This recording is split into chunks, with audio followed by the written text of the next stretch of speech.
to see you again. So before we begin, a little bit about what E27 webinar is all about.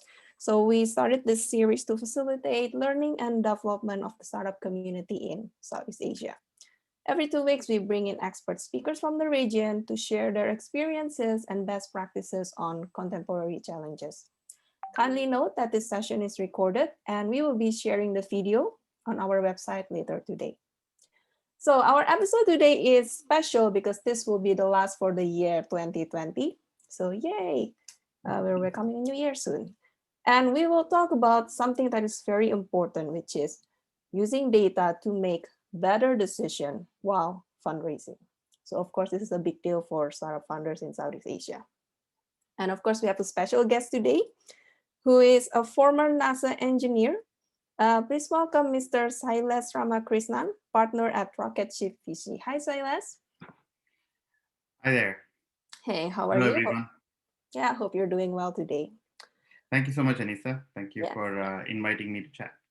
Okay, so before we begin, I would also like to tell you something a bit special about today's session. So after Saile's presentation, our attendees will have the opportunity to explain a little bit about their companies and then the challenges that they're facing and even receive direct feedback from Sailesh himself. So we're going to make this as interactive as possible. We have slots for 2 participants and some of the participants has filled in the forms and that we have sent earlier. So if you are already in the list, please get ready. Prepare a short explanation about your company and the key metrics that you've been struggling with. Okay, so now without further ado, please Sailesh, share your screen and begin the presentation. Fantastic. Yes, thank you. Am I allowed to do this?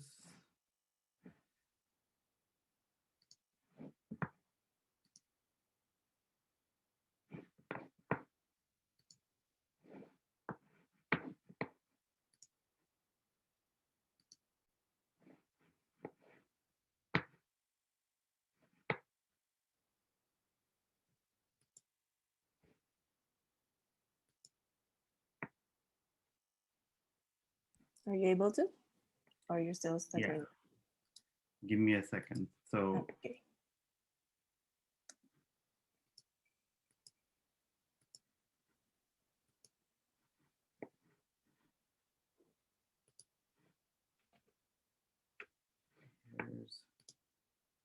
Okay, there we go. All right, okay, it's working. Can everybody see my screen? Yes, what's here? You can see my screen? Yeah, I can see your screen. Let me check with the attendees if they're... Yes, I think it's working. Okay. Fantastic. Yes. Thank you.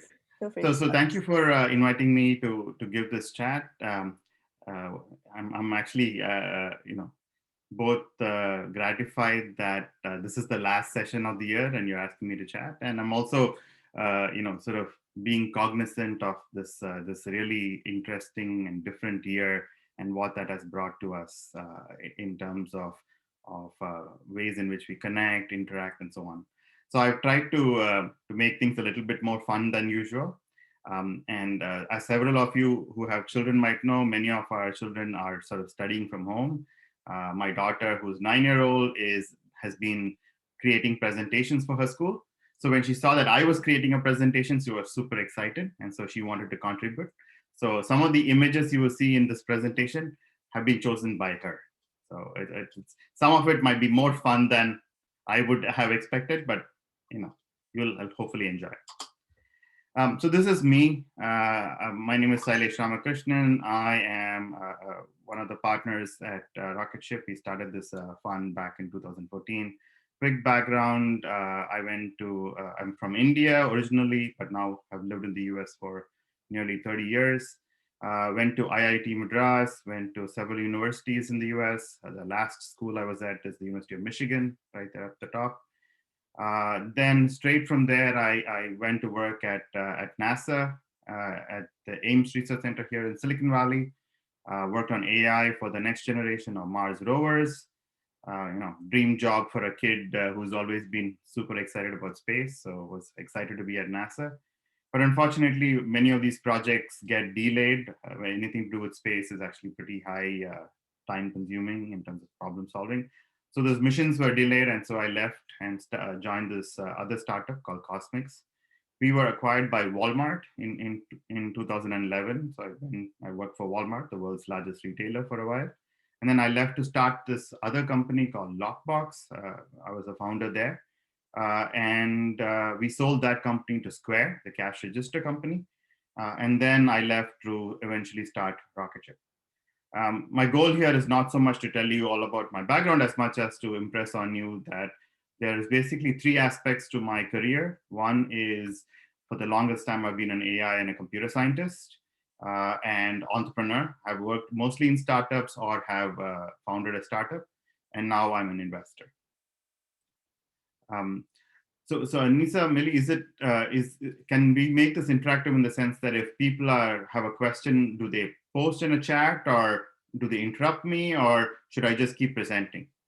They're going to put the questions in the Q&A box, so I'm going to keep on checking if just in case there's a question coming up. Okay, and feel free to interrupt me in case it's a question on something that I'm showing.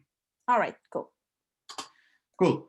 So the topic that we wanted to talk about is how to use data during the process of fundraising, and it's a pretty large topic, and so I thought I'll take it at a pretty high level and start with, well, what are these things called key metrics, and how do you use those metrics to decide when to fundraise, and when you're fundraising, how to present metrics in a compelling fashion, and then finally, one of the questions that most founders are always both puzzled by and surprised by is, how do you compute your valuation for a given financing round?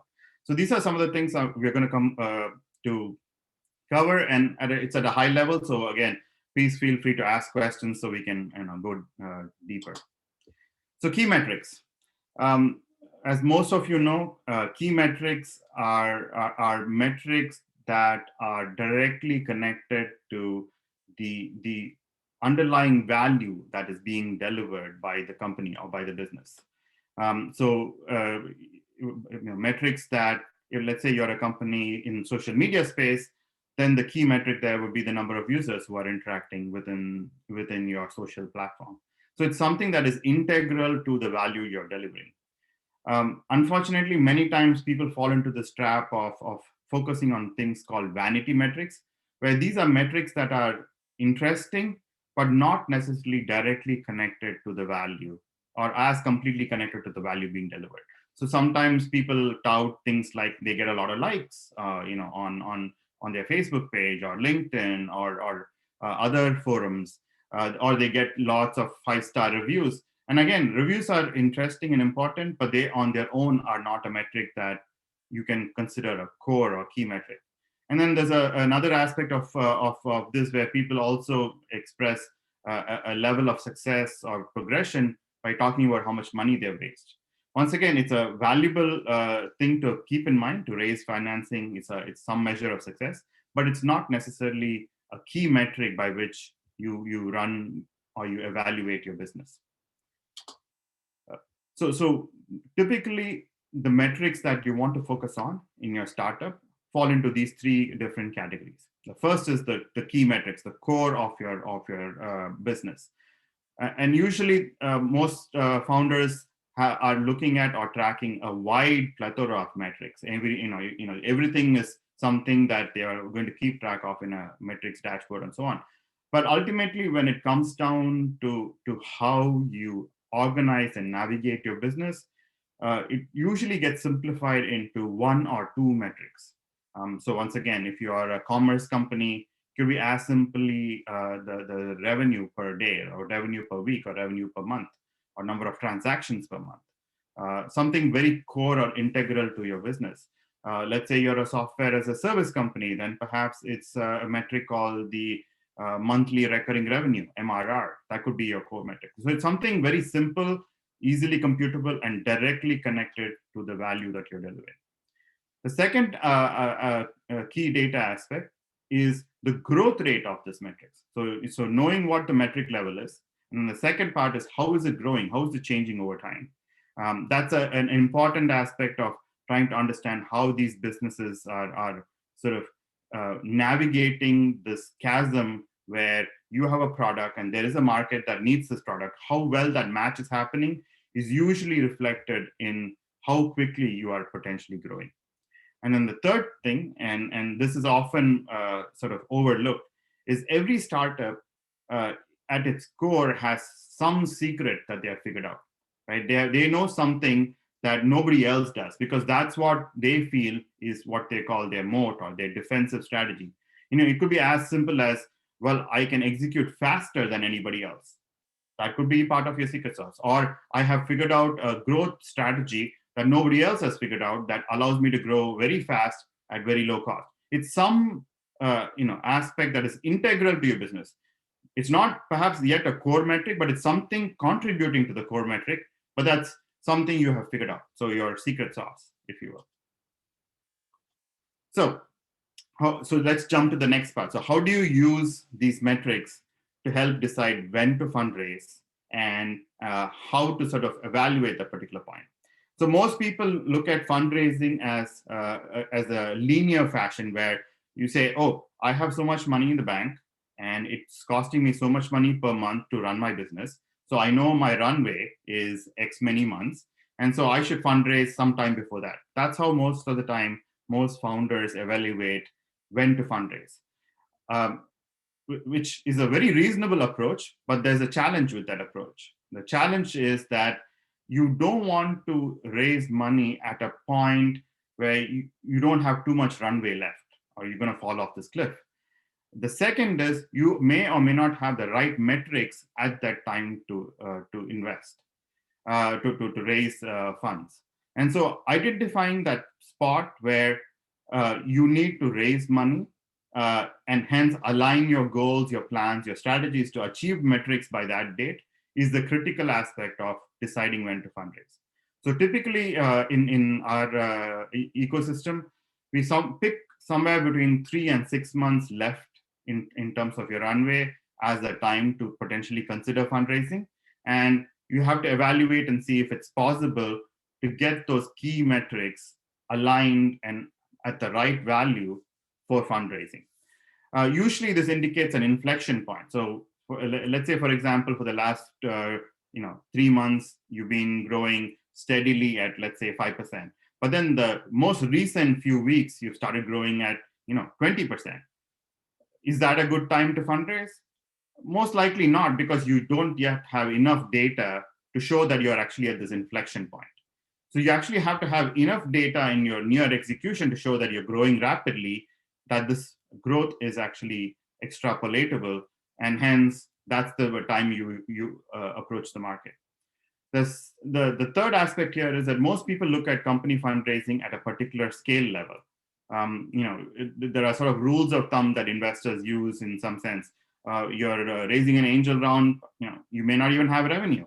But whereas if you are raising a full Series A round of financing, there are certain expectations of the level or scale at which you will be. It may not all be connected to revenue. Sometimes it's connected to another one of your key metrics.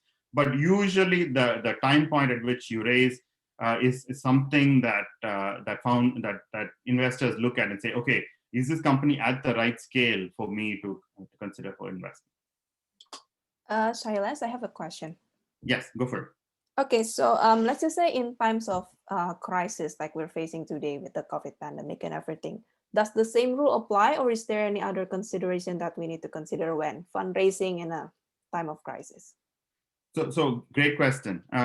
So obviously these rules are for a normal ecosystem, and when fundraising happens in a very sort of significantly under pressure ecosystem, some of these rules are bent.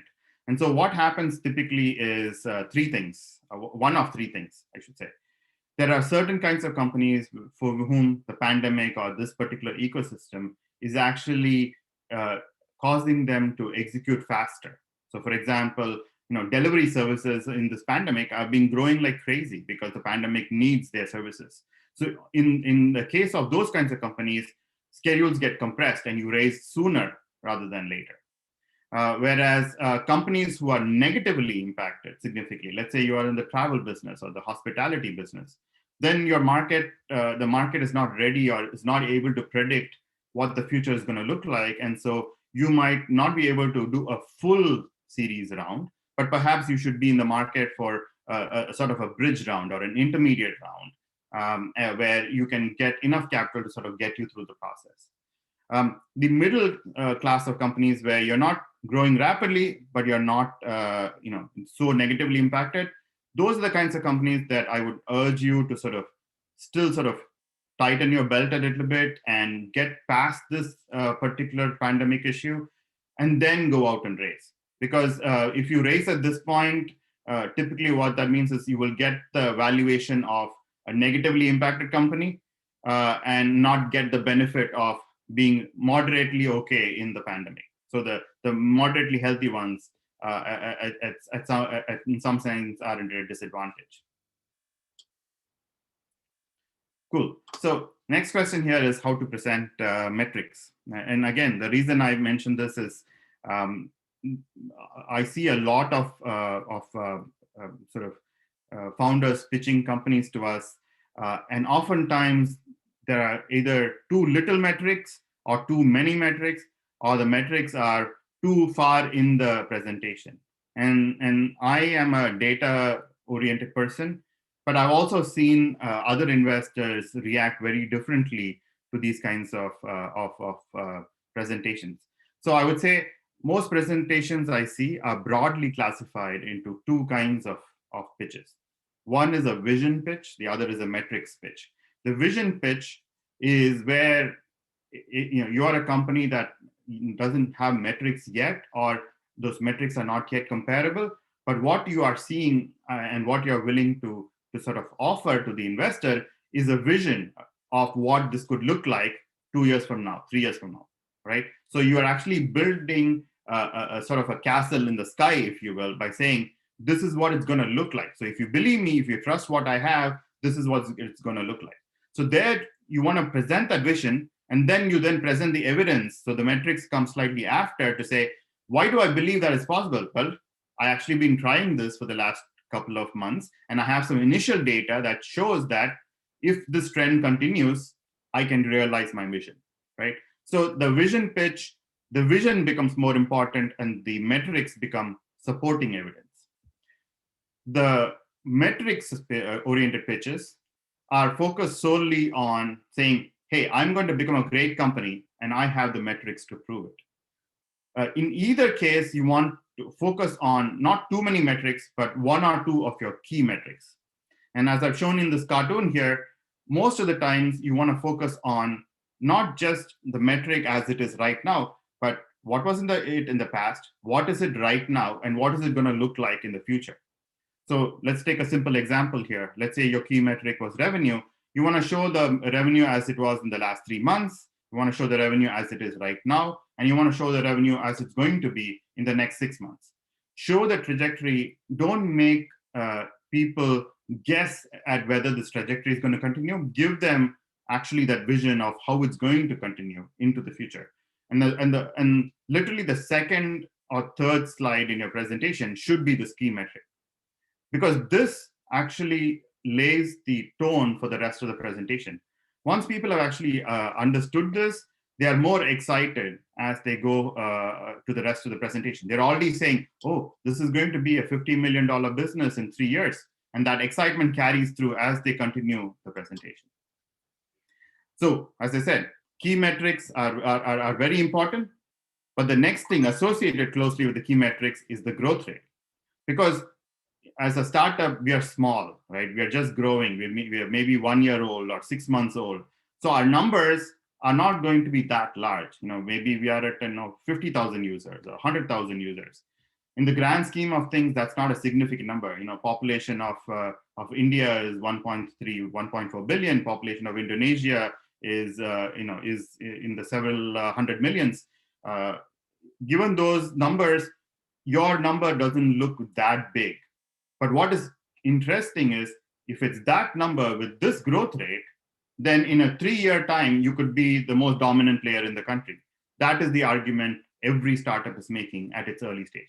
So this clear exposition of that growth rate is the key. Oftentimes, I find founders show me a graph, but then are making me as an investor compute the growth rate by looking at the graph. Please don't do that. Please actually present a number saying, here's the actual graph of how the metric is growing, and put in big numbers that is 5x growth year over year or some X growth year over year.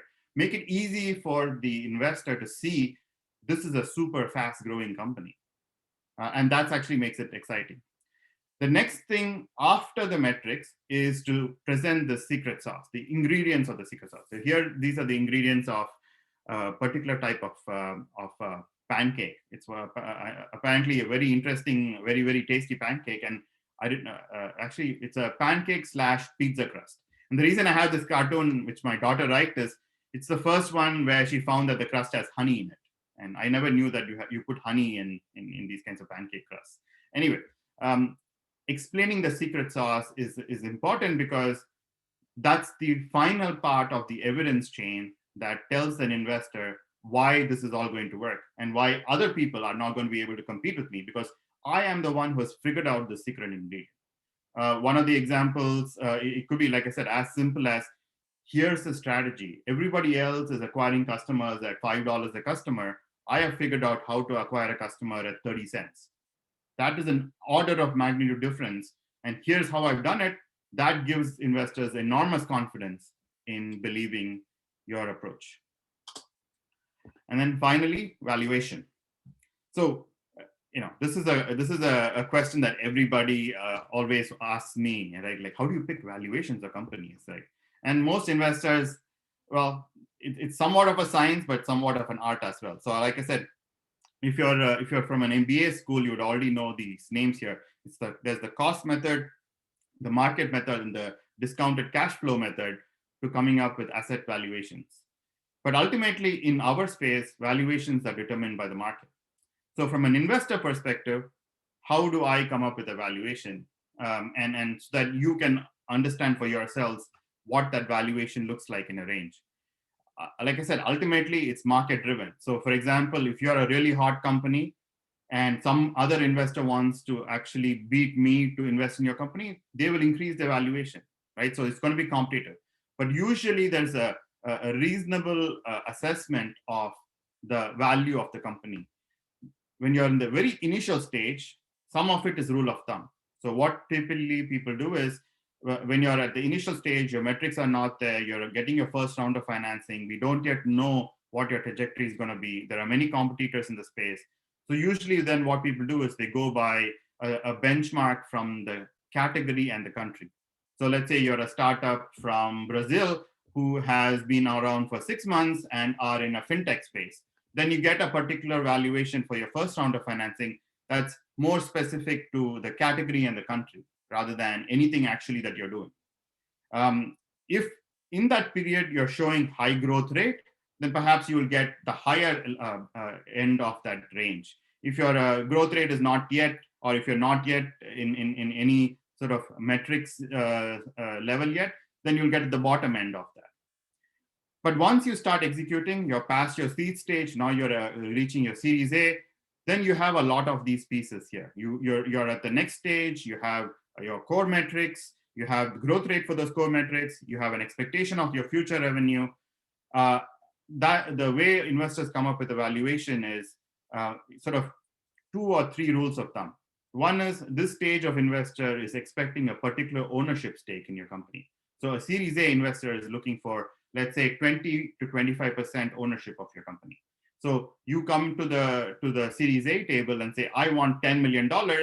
Then already they're thinking, okay, so this is going to be valued at a $40 million value, because at the end of the investment, 10 million will be 25% of the $40 million valuation, right? So those benchmarks are there, but those are just guidelines for them. So then the next thing they look at is the revenue, current revenue, current growth rate, and future revenue, and then they add a multiple on top of that. So that's the second place where categories come in. So typically in a particular category, you can easily derive what's called a multiple on current revenue to enterprise value. So let's take a specific example. In the public markets, there is a clear multiple between the revenue and the enterprise value of, let's say, a bank, or let's say, it's a company doing a software as a service, and these are public companies. So there's public data where at the end, when a company is fully established, this is the ratio that they are providing in terms of value, and in terms of revenue to value. So that's the higher end. So for us, that becomes our bottom multiple. And then because you have a further growth rate, you can then add a few multipliers on that to get the value. And then the third, sort of fourth, is it's comparables. I know this is a chart showing you, your house's value is completely a function of your neighboring house's value, right? So comparables play a lot in this computation as well.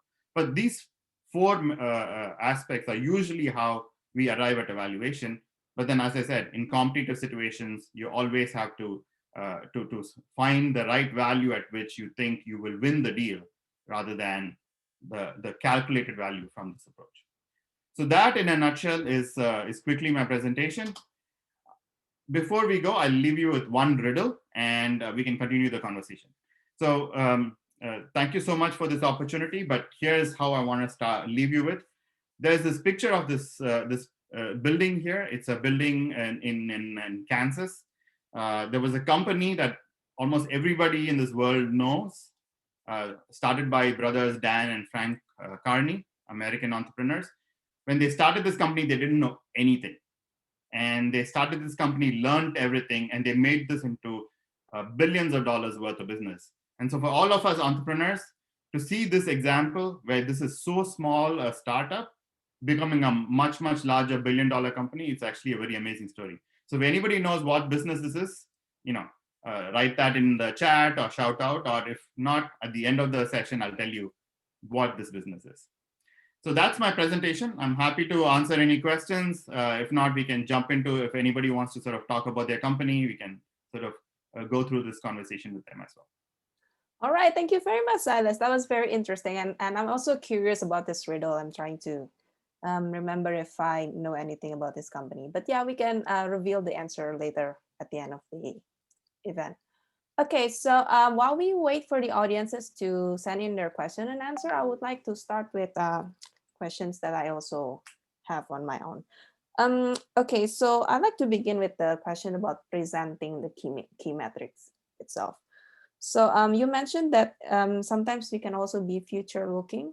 Like, for example, we're presenting that we are predicting the growth rate will be like a certain number. And I noticed that when I went to startup events and stuff like that, sometimes company, they present like a more optimistic projection of their growth rate, and then sometimes they present like a more realistic projection of their growth rate. So which approach it's better to take? Should we be optimistic or should we be realistic? Oh, it's a very good question, and so this is going to sound funny. But this is actually a function of a large cultural difference. Investors in Europe prefer very realistic estimates. Mm-hmm. Investors from America are completely prefer optimistic estimates. And there's a reason for this, because most American investors take the optimistic estimates and literally take half of that as the realistic estimate. So they're used to entrepreneurs being overly optimistic anyway, and they slice the values half at, or some discount anyway. So if you take a realistic estimate and then go to an American investor, they will slice that in half, and then your realistic estimate looks so bad, right? So please don't do that. So in general, my rule of thumb is go with the optimistic estimate as much as possible and explain why, if everything works out, that is a number you can reach. Okay, I see. Right, and then my second question regarding presentation is about the secret sauce itself. So I noticed that many founders are concerned about NDA, and then having their secret sauce being out in the public, and having it being snatched by competitors. So in your opinion, how far should they reveal this secret sauce? Is there any balance between? Well, absolutely, absolutely. And I'm not saying that you shouldn't trust your investors, but absolutely, I think you should be careful about what you talk about in the secret sauce. So let me give an example, right? So in the example I provided to you, one of the suggestions was, here's my secret sauce. Everybody else is acquiring customers at $5 a user. I am acquiring it at whatever 30 cents or 50 cents. Say that and say I have figured it out, but don't say how you did it, right? Because the what is easier for people to understand, but nobody's asking you to share how, because knowing that it's possible and achieving it are two different things. Even if I knew that yes, I can acquire a customer at 50 cents, I may not know how to do it, right? So there's always going to be some level of confidentiality associated with the ingredients that go into the secret sauce. So for example, I may not mention all the ingredients, but I may mention interesting ones like that honey, for example. So uh, that's how I would sort of answer this. But eventually, look, this is at a presentation level. You don't need to do all of it. But eventually, these are investors who are putting their trust in you by giving you millions of dollars. So at some point, that trust gap has to be bridged. So at some point, you're going to have to tell the final investor who's investing in you, who's actually writing the check, how you're doing it. Because without that level of trust, you cannot build a relationship where the investors are part of your team, supporting you, giving you millions of dollars in capital to support your growth. So at some point, you have to bridge the gap. But at the initial presentation level, where you're just talking to investors, there's no reason to go into too much detail about what your secret sauce is. Okay, thank you. Yeah, so I would like to remind our attendees once again, don't be shy with your question. This is a rare and exciting opportunity to understand more about using data in fundraising. And yeah, while we wait for more questions to come in, I would also like to ask to dig deeper regarding this. So regarding evaluations, you mentioned something about comparables, like seeing how one company is compared to its competitor. So can you explain more about how we can do that in our presentation, maybe? Sure. So there's basically three types of comparables that we typically use. One is the company doing the same business but in a different geography. So, for example, if I'm looking at a company out from Singapore doing payments in Southeast Asia, then I look for a similar kind of company, say in that same business, but much more sort of mature, say in the US or in Europe, and use that as a measure to compute what this value could be. So that's one level of comparables in the same business but a different geography. The second kind of comparable is similar business but among your competitive circle. So there might be competitors to you within the same ecosystem. The third type of comparable is what I alluded to in the valuation conversation, which is public market comparables. So once again, they're not exactly in the same business, but they're in the same category of business. So this kind of fintech can be compared to a public market comparable just to get a sense of the lower bound of the value in some sense.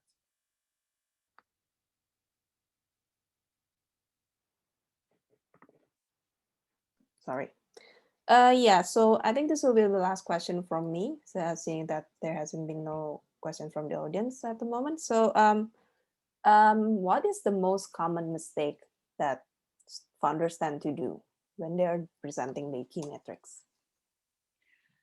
It's a very good question. And there are several mistakes, but let me talk about the biggest one, right? The biggest one that I find is uh, the metrics don't support the vision of the company that the initial slides lay out.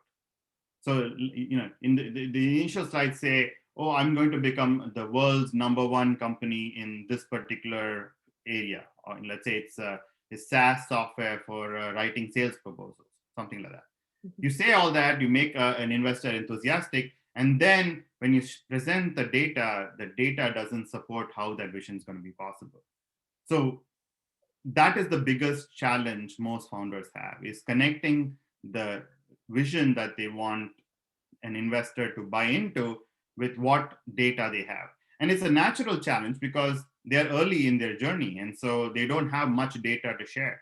But there are ways in which to present it, some of which I've talked about, which allude to how they're going to realize that vision. So the key is to show what your past looked like, what your present is looking like, and what your future is going to look like from the concept of here's a key metric and here's the growth rate, right? And we believe that this particular combination of this metric and this growth rate is what is going to lead me to a successful company in a reasonable time. And there too, you can't build a graph that takes 10, 15 years. VC investments are not meant to last 15 years. We expect returns to happen in a much shorter time frame than that. So if you find your business is not growing fast enough and that your eventual trajectory is going to take many, many years, then it might be that you're not VC fundable. You're not a venture capital fundable kind of company. So venture capital is not necessary for all kinds of companies. So there are only certain classes of companies that typically VCs like to invest in, especially ones that grow rapidly and return money fast in some sense. But going back to your question, that's the biggest gap we see. The gap is the metrics are never presented connecting with that vision. So if you said, I'm going to be the world's largest X, then show me in the next slide that in 5 years, I have a reasonable chance of becoming the world's largest X. Okay, I see. And we have a question from the audience coming. So this one is from Jeremy Kwa. Hi, Jeremy. And his question is, how do you price the company right and still raise enough money for expansion plans? Because you may need more money for future plans more than the current valuation. Oh, good question. So typically investors look at a company not from its immediate cash needs, but from a growth perspective. So let's get this more concrete, right? Let's say you are currently a business who is burning through $200,000 in cash every month. And so in a year, it's going to cost you, 2.4 million. And in 2 years' time, it's going to be 4.8 million. So let's say you have decided that you need to raise, approximately $5 million to give you 2 years worth of runway. And so with that, you come up with a valuation. That is your lower bound because you're now saying, this is what I'm going to do, right? You should not raise just that. You should raise approximately 20 to 30% more. So rather than 5 million, I would go out to the market and raise 7 million, right? And the reason for that is both you want to set yourself for unknowns. Sometimes opportunities arise that require additional financing. And as everybody knows, this whole process of fundraising is very time consuming. So you don't want to keep repeating that often. You want to do it once, then maybe wait for like 9, 12 months or another year, year and a half before you want to go out to the fundraising circuit again and raise money. So you want to do at least 20 to 30% more money at this point. But what does that lead to? That leads to, whether the valuation is appropriate or whether you're diluting yourself more at this point by raising more money at a lower valuation. And so that's a common question I get from entrepreneurs. And my answer to them always is, do not worry about the dilution early in your business, because the opportunity to become a very large business is contingent on having this 1 or 2 additional million. It's actually a little foolhardy to not raise that additional million and then run out of money sometime in the next 2 years and then be forced to go on a fundraising circuit, because at that time, believe me, you will get the worst valuation possible. So what you really want to do is be not too sensitive to dilution, raise that additional capital that gives you the room, and then allow that comfort, allow you to take risks as you go through in your execution strategy. All right, okay, thank you for the answer. So now I would like to once again ask our audiences if there's anyone who would like to present their company and then share with Sailesh what are the key metrics that you are struggling with so that you can receive a direct feedback. If you're willing to, then feel free to just mention in the chat room if you're willing to speak. Because I'm going to start with one submission from one of our participants. Oh wait, there's a question coming. Oh, there's a follow-up question from Jeremy. What are some red flags of investors to avoid?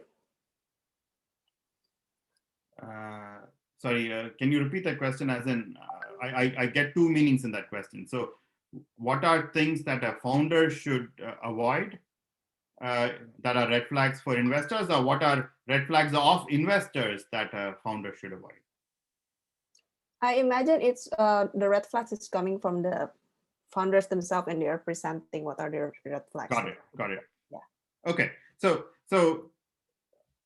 the first red flag, and this is in fact the most common one that I personally use, is the following. Whenever I listen to a founder, there should not be ever a situation where there is something that where I know more about it than the founder does. That should never be a situation. And the reason for that is you have to be the expert in your business. Nobody else should be able to say anything, uh, more than what you know about your business. There are lots of things you may not know, which is perfectly fine. But the things you know, you have to absolutely know. I shouldn't come to you and say, hey, that metric doesn't look right, because in my experience, I have been able to execute that better. And you should not be able to say, I accept that. You should be able to say, no, I've done this. I've been executing my company for the last 6 months, and I do not believe there is a way for this to be any better, right? So that level of both confidence and knowledge is important, is one of the most important things that I look for. And most of the time, investors are not in this to question the entrepreneur, to poke holes in their sort of plan. It's more to understand how well they understand the business, because as investors, we are not paying attention every day to your business as you are doing, right? So by definition, you have to be more expert at this business than we are. And so that's really the key difference, where we want to see founders who are very confident of their current business, but are also open enough to be continuously learning, open to new opportunities, open to seeing how they can build and grow this business. So that particular aspect is the key. If there's any question that we ask you where you do not know the answer, you should be upfront and say, I don't know the answer. It has never been an issue, or I have not come across this, and that's why I don't. But you shouldn't hesitate or come up with an answer that's the wrong answer. This has happened to me personally. So I was a founder, right? At one time, one investor asked me, so what is the TAM for this particular sub-product that you're building? And I was really an idiot, sat at the meeting, in my head, computed a TAM and told him. And then I went back to my office and realized I had gotten it completely wrong. The right thing to have done at that point was to tell the founder, I don't know exactly know, but I'll get back to you. Gone back to my office, computed the right number, and sent it to him. So don't make that mistake. All right, thank you. So I think right now we can jump into the case study part. So in one of our submission, we have received an entry from one of our attendees who is unfortunately cannot be here today with us. But I think we can discuss a little bit about the questions that he's having.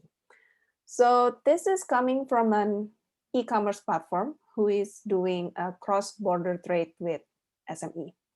In terms of funding stage, the company has already secured a seed funding, so it's in the early stage. And the key data metrics that they struggle with is that the first one is micro data on trade between the markets API with other companies. So is there any way that they can do to present this kind of macro data on trade between markets and then API and other companies? Or because we know how to present data coming from our own company, but what about the macro data from the industry itself? Is there any tips that you can share, Sailesh? Sure. So most of the time we find that such data is available with consulting firms, e-marketers, services like Statista. There are a lot of people who are collecting this sort of high-level industry level data. So we oftentimes find there's be a Gartner report or a Bain Capital report or something that has done a deep dive into this particular space to provide this data. It may not be exactly the metric you want, but it might be close enough to give you an estimate. And it might also be perhaps 1 to 2 years old, because typically these reports get generated they take about a year to develop. So we depend on all kinds of such reports, all the way from like high quality McKinsey, Bain reports, all the way down to just surveys that have been done by the local chamber of commerce in sort of getting this data. Okay, I see. And now his second question is related to SME manufacturers database. So there are certainly different kind of sources that we can use to get this kind of manufacturers database. So, And is there any other advice that you can do? Like for example, if there's a case where we cannot find the exact data that we're looking for, or if like for example, our target customers are a bit reluctant about sharing their data, what are the alternatives that we can do? right. So in terms of SME company lists, again, it depends on which countries we're talking about. But we are finding that this data is now significantly available, because what has changed in the last 5 years is many governments have started making their company registration registries available online. So every company that is doing business has to register itself. For example, in Singapore, you have to have a Singapore company ID, right? And so there's going to be those kinds of registries available. Now the difference is those are large registries. So everything from a landscaping service to a hair salon to some other company will be in that registry. So you have to find a way to query those registries appropriately. But from that point down, there are many business survey groups.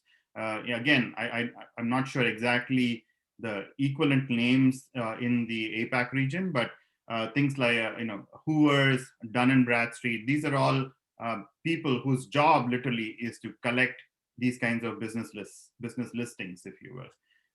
The equivalent of some of Yellow Pages for this use case.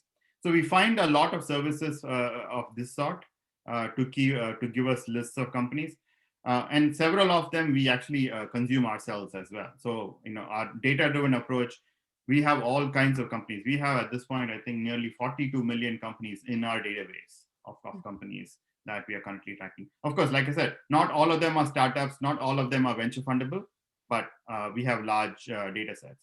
And then there's one final service that aggregates a lot of these. It's a company called Open Corporates. They are, I think, one of the largest company listing companies that we have found. They do what I just said, but for 80 odd countries. So they take every country's official business registry service, they implement the API and bring all those company listings in one place. Okay, thank you. That's a very handy list. I hope you guys are taking notes. Okay, so we have room for one more question. So guys, if you have any questions, feel free to put it down in the Q&A box before we move on into the closing part of the event. Okay, any questions or not? But yeah, I'm also curious, Sailesh. So for Rocketship, I'm aware that you guys are known as a VC that puts a heavy emphasis on using data in making your decision to invest. Can you share us like a little bit more how exactly that works? Sure. So we use data in every aspect of our investing process. A traditional VC, the way it works is, VCs have offices and entrepreneurs come to their offices and pitch them, right? They call a VC and say, hey, I have a great company. Here's my deck. I would like to come pitch to your partnership. And then they come. So it's more of an inbound strategy where the startups come to the VCs. And if you are a very well-known VC, Jungle Ventures or Sequoia or any one of these name brand VCs, it makes a lot of sense. People know you, and so they come to you. But the challenge with that approach is it has a very geographic focus. So let's say, and I think this is shown by the recent announcement. Let's say if you don't have an office in Europe and the startup is in Europe, what are you going to do? Is the startup going to think of spending all the money to come to San Francisco or Singapore or some other place? Unlikely, right? So this only works if your geographical office locations are near where startups are being built. We realized that and we said, let's flip the model. Let's use our data to find the most promising startups, and then we go out and reach out to you. So over 95% of the companies that we work with today, we went out and talked to the company. They didn't come to us. We reached out to them because our algorithms ranked them very highly. And they said, hey, this company is going to become an amazing company. So we proactively reach out to companies and say, our algos found you. Would you like to learn more about us? And we would like to learn more about you as a company and see if there's a potential for investment. Of course, after we start talking to the company, we not only use data to evaluate them, but we also use all of our human intuition as partners because we have also been experienced as entrepreneurs ourselves and investors. So it's a hybrid approach where the data is used to evaluate the company as well as the human partners are used to evaluate the company.